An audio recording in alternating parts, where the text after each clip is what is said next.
Well, speaking of the heat, it is really easy to forget where you put your medication, or maybe you run an errand after stopping at the pharmacy. With the summer heat starting to bear down on us, medical experts say you must keep your medicine from getting too hot. Our Shawanda Jones explains.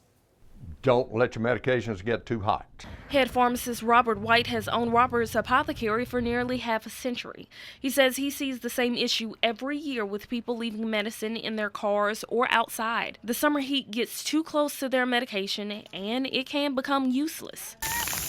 You think of little kids, and when we mix up an antibiotic, that needs to go in the refrigerator. Most of them do. All the diabetic injections require refrigeration, and if they are left out of the fridge for too long, it's kind of like leaving the carton of milk out at room temp for too long.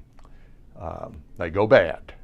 A more modern method people use to get their prescriptions filled is by telehealth. Medications are now delivered to patients' homes. It may be cheaper, but it can cost a lot more in the long run.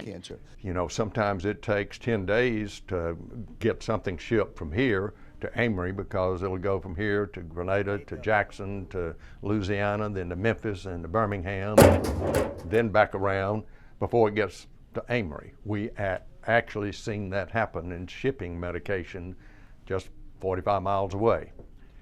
Refrigerated medicines are usually shipped in a styrofoam container and an ice pack to keep the drug at a safe temperature. This temporary technique can only last for so long. Now that it's summertime in Mississippi, it's hot. And if it's stored in a warehouse at a shipping facility, many of those are not refrigerated, and it gets pretty warm in there. So shipping can be an issue. And if you're traveling or will be out in the sun for long periods of time, you should keep your medications in a cooler bag with cold packs.